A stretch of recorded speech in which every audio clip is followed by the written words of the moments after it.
Coming and a lot up of Christians on think like, Sophisticated oh, Mom. but we're not meant to be glorified. Yes, you are. What do you think all these people in the Bible are? Why do we know their names? Because God glorified them. That is your purpose, to be glorified. Understand, I'm going to get mine. But it behooves you to help me because I'm a blessed individual. So if you help me, you will also be blessed. That when they help you or when they're bonded to you or when they're friends with you, that the blessings will kind of spill over to them just because they're affiliated with you.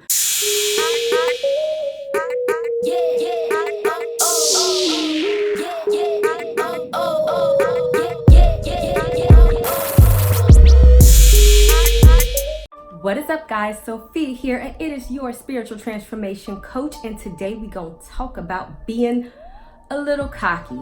So before we get into the video, if you are new to my channel or if you have been coming around for a while but you are not a subscriber, then go ahead and do that, and let's go ahead and get into the video, shall we? Now, before y'all jump down my throat and tell me, Sophia, we need to be humble and God tells us, okay, I get it, but that is not what I'm talking about. I am talking about spiritual cockiness. See, when you're spiritually cocky, all you're saying is that I am God's child. I am simply the vessel that God can use to do his work. I am giving glorification to God, but when God uses me, I am being glorified in the process. And a lot of Christians think like, oh, but we're not meant to be glorified. Yes, you are. What do you think all these people in the Bible are? Why do we know their names? Because God glorified them. That is your purpose, to be glorified. You can be humble as a person and say, I cannot do this on my own, but God can work through me. But if you're not even willing to say that, then to me, that's blasphemy, because you're saying that God doesn't have the power to do or work through you, or to bring somebody from the low all the way up to the high, or to do the impossible in your life when he really does.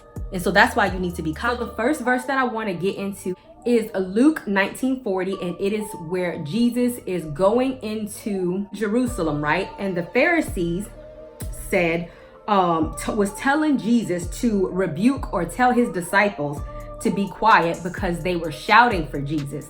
And Jesus said this, I tell you, if these people keep silent, the stones will cry out. I always like this verse, but I need to break this verse down to you so you can really understand what it is Jesus was saying. And when you do, you're going to be like, what? Because what Jesus was saying, like, okay, hold on. You need to realize who I am. I am the Son of God. I am going to get my praise, and understand that these people are not going to be quiet. And even if they do, God is going to get something as inanimate as a rock or a stone to cry out in recognition of my presence. And what? This was Jesus, and he was having his moment, and he was going to shine. There's nothing wrong with recognizing who you are and understanding that sometimes you deserve to shine because of the God that's in you. The Pharisees were considered to be the religious people or above Jesus. And so Jesus was basically telling people who were above his station that I am not going to listen to you, because the authority, aka God, that I listen to, and the authority that has been invested to me in me, aka God, because he was God's son, overrides the authority that is in you. Now, moving on to lesson number 2, we are going to look at another spiritually cocky scenario, and that is in Elijah. We're going to go to 2 Kings chapter 1 verse 10, and this is when the king had sent some captains to Elijah with 50 soldiers to basically attack Elijah. So the king sent to Elijah a captain of 50 fighting men to seize Elijah. So then in verse 10, Elijah replied to the captain of 50, so if I am a man of God, then let the fire come down from heaven, consume you and your 50 fighting men. Then fire fell from the sky and consumed him and his 50 men. Then the king sent another 50 men. Elijah did it again. And then the third time, the captain was like, all right, you're not going to kill me. I already see what you did to them 2 other people. Let me bow down to you because I understand your power. Like, I get it. I understand I was worshiping the king, but I'm not trying to die. So can we not do this? And so what my point is that this was a bold type of situation, okay? Because literally Elijah commanded fire from the freaking sky. This is not normal. And there was no doubt in his mind that he said, if I am a man of God, which I am, which I know without a shadow of a doubt, then trust and believe that fire is going to come in the sky and it's going to kill your behind.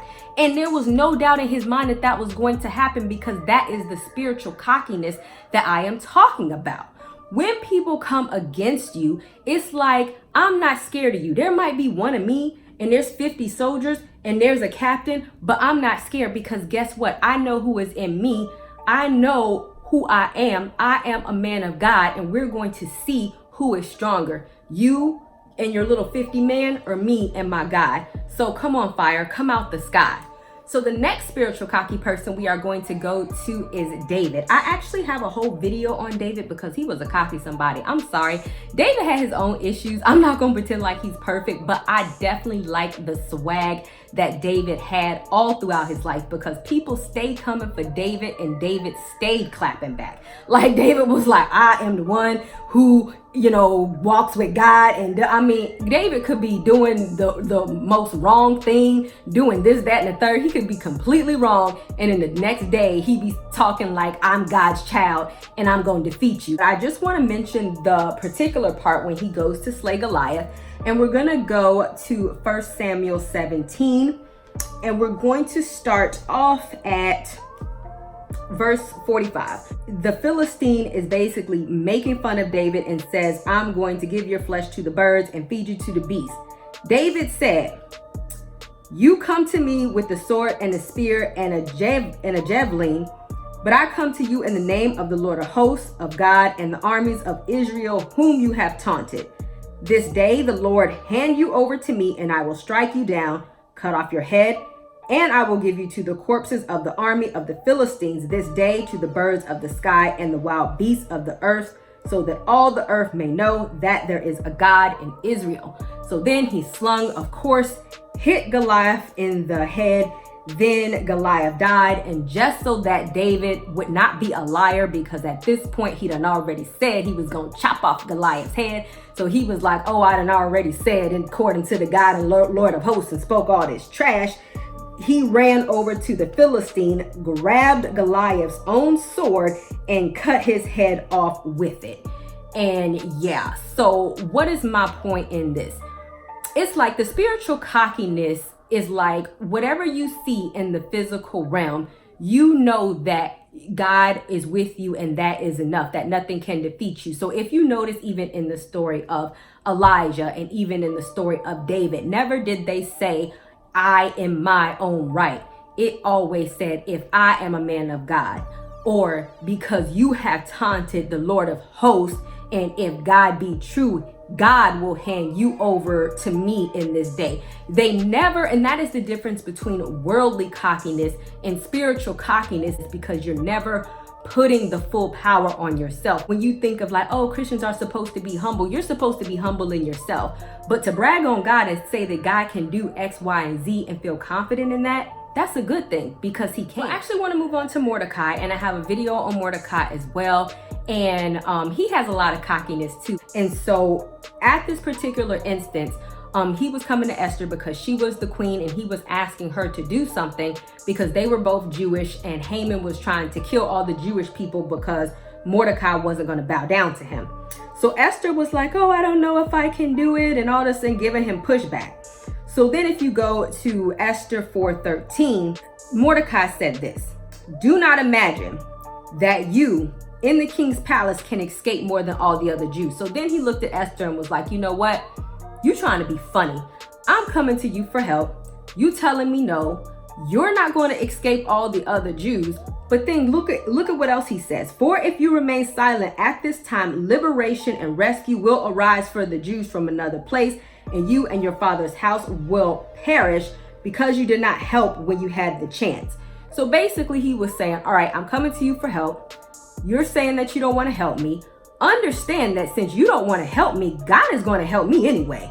But you're going to die. like that's kind of crazy. Like, okay, I'm coming to you as queen, and because you're Jewish, understand that you're going to die. I don't care if you're queen or not. So it's like, I mean, I love that. Like, I don't even know if I can just give a point to that. Like, I kind of feel like a lot of y'all, go to other people for validation. Or a lot of y'all get real messed up when y'all come to other people. Oh, they won't give me a job. Oh, they won't help me out. Oh, they won't do this. Oh, they won't do that, especially if it's in their ability to do so. At the end of the day, no matter if they are right, no matter if they're wrong, no matter if they could help you out and they don't, no matter if they should help you out or they don't, no matter if they owe you money, no matter if they're completely wrong and they just won't do, at the end of the day, that is not your problem. It's like, okay, I'm gonna ask you for help. If you don't want to help me, understand I'm going to get mine. But it behooves you to help me because I'm a blessed individual. So if you help me, you will also be blessed. But if you don't want to help me, I'm still going to get to where I need to go. And you're going to perish because you didn't have the opportunity to help God's child when you have the chance. Now what?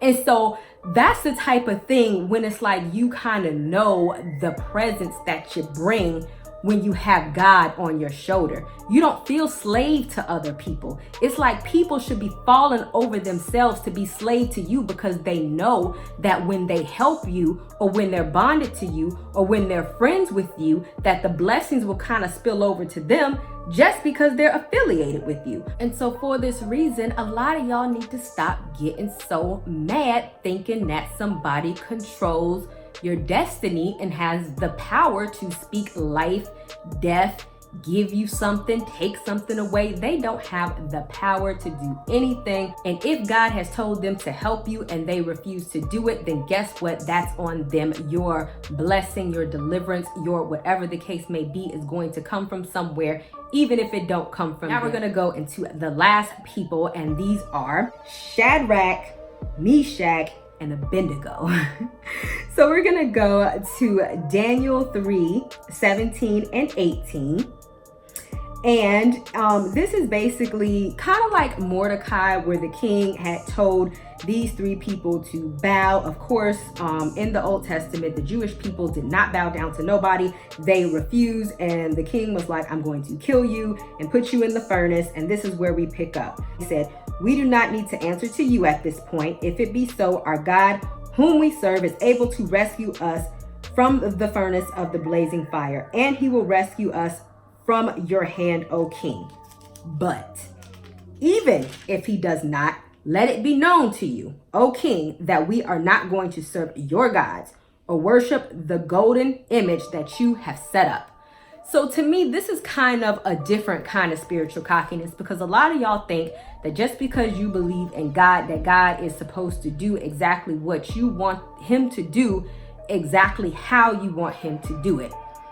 But also understanding and being one with God and being cocky with God is also understanding that God's will is God's will, and accepting his will either way. We know if the story goes on that these three did get thrown in the furnace and God did save them. But understand that even before that, they had faith that yes, God can save us. But even if he don't, we still ain't bowing to your behind. So we accept God's will either way because we are still God's children. Like I said, the cockiness more so comes from God's end, in the sense that you are bragging on God and what God can do for you. Not, oh, I'm bragging on myself and what I can get God to do for me. Like, you did not notice that Elijah said, I can get God to bring fire from the sky because of who I am. He said, if I be a man of God, if I am his servant, if I belong to him, then let this happen. So you even see like Mordecai, God will deliver me from someone else. David, because you have taunted the armies of the living God, God will deliver you unto me today. Jesus, if nobody claps for me, then God will make the rocks cry out. All glorification comes to God, even though all these people, David, Shamrach, Meshach, Mordecai, all these people were glorified in the process because of what God did. They were recognized. They were recognized in the worldly realm because they gave glorification to God first. Does that make sense? So you can't be like cocky on yourself and expect God to glorify you because you believe in yourself. You have to believe in God, and then God will glorify you in the process. And that's the point of spiritual cockiness. All right, that is about it, guys. Thank you guys so much for watching. I would love to know what you guys thought about this video. Go ahead and leave me some comments below. Give me a big fat like, and go ahead and subscribe. And I will see you guys another day, another time. Bye, y'all.